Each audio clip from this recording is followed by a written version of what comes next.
Afternoon, everybody. Right.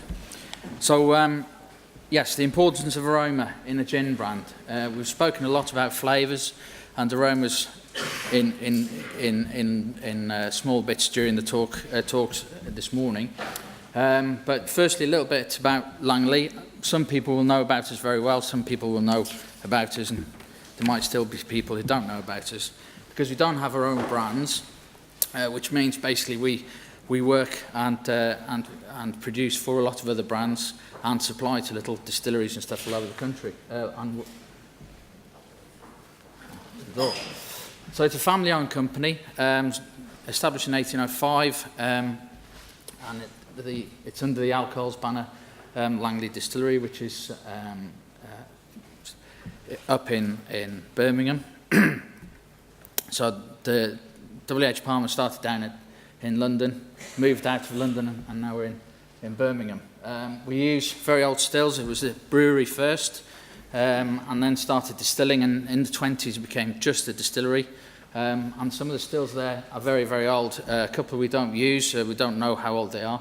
But the oldest one in use is from about the 1840s, which is a 330-litre still, which we've not long refurbished, which is in use and making gin for people now. The youngest is from 94, which produces a lot of gin, about 250,000 bottles each distillation. And we basically produce about 60 million bottles, or the equivalent of 60 million bottles of gin around the world, not just in the UK, obviously, representing about 250 to 300 brands, which we can't tell you who they are because a lot of it's confidential. So we've won a lot of medals and stuff we were talking about earlier that we've produced the gin for, but we can't shout about it, unfortunately. We use very traditional methods. Our master distiller is Rob Dorset, who I work alongside, and we're very diligent about how we were talking about botanicals earlier, but where we get our botanicals from and how we produce, and we're very strict. Even for producing London Dry, we make sure that everybody we work with, sticks to the rules, as you have to. We also work with a lot of small distilleries and large distilleries, supplying them with spirit and botanicals. So probably over about 100 or so small distilleries, people making fruit-flavoured stuff. We work with an awful lot of people, and it's quite good because we get a lot of people who come to us wanting to create a gin or to start a little distillery, and it's really exciting because everybody we're working with are very passionate. So it's a great sort of business to be in, if you like, which means we're involved quite heavily in a lot of different brands in various different ways. This is, it makes for very interesting. We're probably seeing at least one person minimum each week, which means that you get a new idea coming to you every week of somebody looking at the gin industry in a different way, which is and how to market and things, which is really interesting. So this comes onto Aroma, really, which is an important part of any brand, in my opinion. Although I don't know if there's any of those samples left around, but if you had a sniff of all those before you tried it, which probably most people did, because it's a natural reaction before you try anything, is to have a little sniff first. It's a natural reaction for us to see if it's safe. I suppose when we were sort of hunter-gatherers, we used to pick things off the tree, give it a sniff, and if we thought it was all right, have a bite and see if anything bad happened. But our taste buds only have five different areas that we can taste. So the smell is very important to developing the flavour in your palate. So when we try anything, we always look, smell, and then taste. So it's quite reasonable to say that aroma is very important.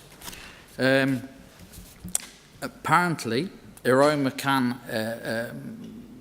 have an impact on your memory, your emotions, and even, apparently, if you believe in deja vu, trigger deja vu as well. And apparently it has it impacts on the sense of taste so much, about 80-90% of aroma impacts on the taste. So it's a very important part of the whole process, really.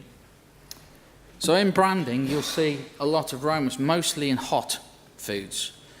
You know, they'll always show, I mean, if you ever had an espresso steaming like that, I think you'd be very worried because, you know, you never get a drink turning up like that. But what they're showing you is the aroma, because obviously we all start to think about a lovely, you know, nice cup of coffee, a bacon sandwich, or, you know, a more famous one, I suppose, the Bisto. I remember growing up, the Bisto adverts were everywhere, you know, of these two little kids running home after being out all day, drawn home by the smell of home cooking.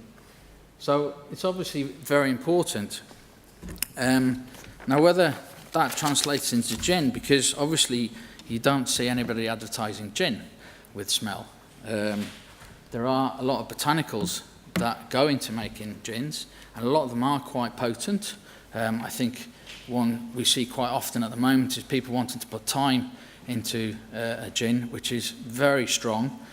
Gives a very strong nose and a very strong flavour on the palate afterwards, which is, you know, quite you know, can be quite off-putting and actually take away from the juniper, as we were discussing in the panel. So you can see from the pictures here, when we start talking about gins, a lot of people will tell you where the gin comes from and what, you know, what flavours they've put, what botanicals they've put in there, and we already draw a picture in our heads of what this gin could taste like before you actually taste it. I think you can see there, you know, elderflower is a very strong one as well, and there's even a picture I've taken from the Craft Gin Club there of some glasses with a big sprigs of rosemary in. Well, that's the thing, we spend a lot of time with people, sat around the table, tasting different gins, making sure we've got the balance of the flavours right, and then we put the tonic on, and then all of a sudden we put something like a huge sprig of rosemary in there, which is massively strong, and actually, you know, takes away from the gin. Now, whether that means that the smell you get from the gin is important or not, maybe pales into insignificance, because if you then put huge bits of garnish on there that sort of overpower, or even into a cocktail which sort of makes a completely different drink, maybe the aroma isn't so important. However, I have got a couple of samples here, but you can come and smell them later if you like, of some gins we've been sent and asked to work on. You wouldn't believe it, honestly. But you know, if something smells bad, you know, you won't try it. If something tastes bad, smells bad, and tastes bad, you definitely won't buy it again. We've all had a gin like that, I'm sure. And it's an important part that you have to realise when you're developing a gin, that, you know, that you go through all these botanicals, as we were talking about, as John was talking about earlier, and get the balance right, that they're not too strong and overpowering, because they become very intense on your nose and actually on the palate afterwards, and then you can't taste anything. So for me, it's very important to have a good nose. I mean, like I say, you know, we smell first, but when we put the tonic in, that's very often, although you have a great influence on flavour from the tonic, you actually get the bubbles, which then sort of release the aromas from the gin very often as well. So if you have a good nose on the gin, once you mix it, you can sort of get the flavours out.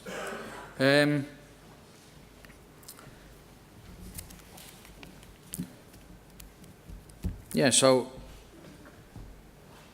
very often I've done a lot of tasting sessions in the past, and there's different ways that people start looking at gins.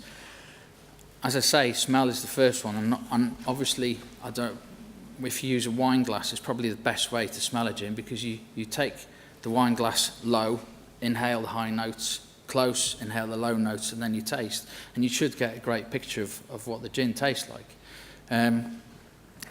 So I think it is very important to have a good smelling gin, because it's you know, it's the first thing we look for in food, in anything, in perfumes. You know, if people wear perfume specifically to try and attract a mate, and so it's an important part. You know, we try and make food smell good.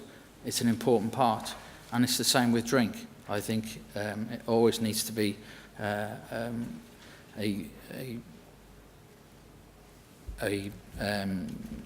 well aromaed drink, I think, so that we can enjoy the flavour.